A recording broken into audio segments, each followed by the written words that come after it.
آنکھوں میں حیا ہے. ہمارا دین حیا سکھاتا ہے مردوں کو عورتوں کو. حیا والی زندگی, چلنے میں بھی حیا ہو, چلنے میں بھی حیا ہو, لباس بھی حیا والا ہو. آپ نے فرمایا, اللہ کے نبی نے, ایسی عورتیں آئیں گی جو کپڑے پہننے کے باوجود ننگی ہوں گی, اتنا چست لباس پہنیں گی کہ جسم کی حیت نظر آئے. آپ نے فرمایا ایسی عورتیں جنت کی خوشبو بھی نہ سونگھ سکیں گی. ہمارا دین حیا سکھاتا ہے. جب ایمان بنتا ہے بھائیو, پھر عمل بھی آتے ہیں, اخلاق بھی آتے ہیں, حیا بھی آتی ہے, کمائیاں بھی پاکیزہ ہوتی ہیں, پھر حرام سے بچتا ہے, پھر کسی کا حق نہیں دباتا. ایک صحابی نے عرض کیا, حضور مجھے ایسا عمل بتلائیں میں مستجاب الدعوات بن جاؤں, میری ہر دعا قبول ہوا کرے.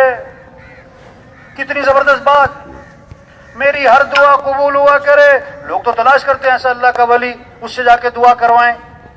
کہ اللہ کے نبی مجھے ایسا عمل بتلائیں میں مستجاب الدعوات بنوں, میرا سیدھا اللہ سے تعلق ہو جائے, میں اپنا مسئلہ اللہ کے سامنے رکھنے والا بنوں. آپ نے بات تو بہت بڑی لیکن جملہ چھوٹا سا فرمایا. کیا فرمایا؟ کوئی لمبی چوڑی فہرست نہیں گنوائی. فرمایا اپنی کمائی کو پاکیزہ بنا لو, اللہ تمہاری ہر دعا قبول کیا کرے گا. کسی کا حق نہ دبانا, کسی کا حق نہ دبانا. حرام, ایک حرام کا لقمہ ہے 40 دن تک کوئی عبادت قبول نہ ہو. بیت اللہ کا غلاف پکڑ کے چیخ رہا ہے, یا رب یا رب. اللہ فرماتے دعا کہاں سے قبول کروں, کھانا تو حرام ہے, پینا تو حرام ہے, لباس تو حرام ہے, دعا کہاں سے قبول کروں. برکت حلال میں ہے. ایک ایک کو سمجھائیں, دل میں بٹھائیں کہ دنیا کے انسانوں برکت حلال میں ہے, حرام میں نہیں. 5,000 حلال کے, 5 لاکھ حرام کے, اور برکت اس 5,000 میں. 2 مرلے کا مکان حلال کا, 2 کنال کا بنگلہ حرام کا, اور تمہارا سکون جو ہے اس 2 مرلے میں ہے. ہاں, آج لوگ برکت نہیں چاہتے, کثرت چاہتے. آج لوگ برکت نہیں چاہتے, کثرت چاہتے. ایک کہاوت ہے, کہاوت سمجھانے کے لیے, کہ فاختہ اور چیل درخت پہ بیٹھی تھی. فاختہ اور چیل درخت پہ بیٹھی تھی. فاختہ حلال ہے لیکن چھوٹی ہے, چیل حرام ہے لیکن بڑی ہے. تو شکاری بندوق لے کے پہنچ گیا شکار کرتا ہوا. فاختہ نے چیل سے کہا بھاگ جا, مارے گا تجھے. چیل نے کہا میں حرام ہوں, تو حلال ہے, اس نے تجھے مارنا ہے, تو بھاگ. چیل فاختہ نے کہا میری مان, اس نے مجھے نہیں مارنا, تجھے مارنا, جلدی نکل. ابھی ان کی بات چل رہی ہے, اس نے مارا نشانہ رکھ کے چیل کو, اور چیل جا کے نیچے گری اور تڑپ رہی. فاختہ نے کہا میں نے تجھے کہا نہیں تھا بھاگ جا. آج کل لوگ حلال حرام کو نہیں دیکھتے, موٹے مال کو دیکھتے. آج یہ چکر چل رہا ہے. گوشت میں حلال حرام سمجھ میں آتا ہے لوگوں کو. 1 کلو گوشت بکرے کا, 1 من گوشت گدھے کا, آدمی 1 کلو لے گا, بھئی 1 من لے لو, کہے گا نہیں حرام ہے, گدھے کا ہے. تو گوشت میں حلال حرام سمجھ میں آتا ہے, پیسے میں نہیں سمجھ میں آتا. پیسے حرام کے جیب میں ڈالے ہوئے ہیں اور گوشت حلال کا تلاش کر رہے ہیں. ہاں میرے بھائیو, تبلیغ کیا ہے کہ حضرت محمد مصطفیٰ صلی اللہ علیہ وسلم نبی ہیں, قیامت تک کوئی نبی نہیں آئے گا.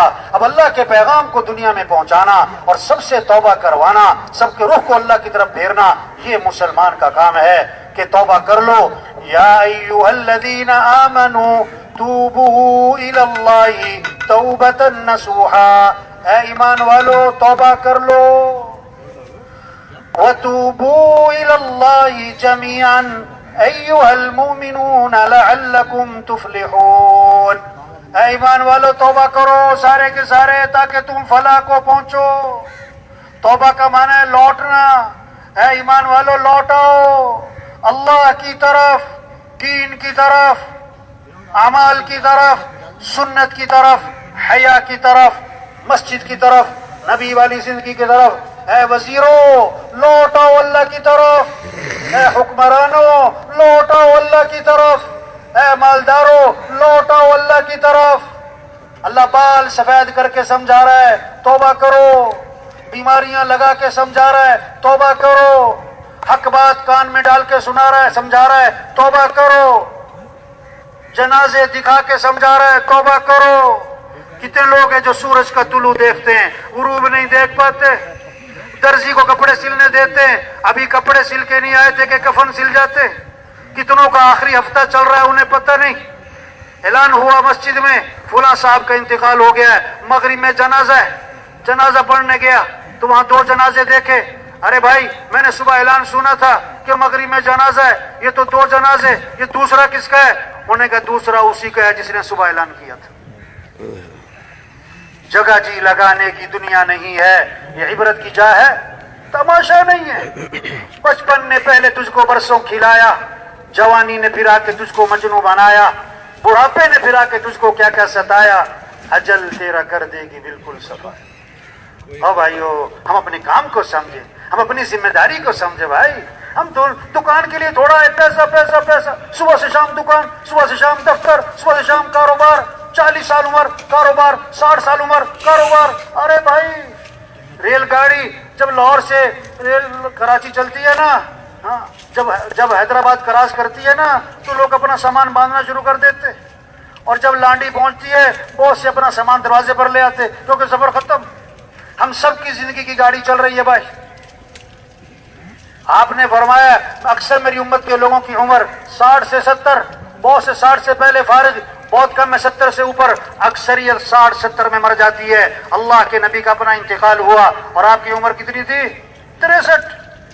ہم سب کی زندگی کی گاڑی چل رہی ہے، کوئی کھانے وال پہنچا ہوا ہے، کوئی روڑی پہنچا ہوا ہے، اور کوئی نواب شاہ پہنچا ہوا ہے، اور جو 50 سے اوپر نکل گیا یہ حیدرآباد سے آگے نکل گیا، اور جو 60 پہ پہنچ گیا وہ تو لانڈی پہنچ گیا۔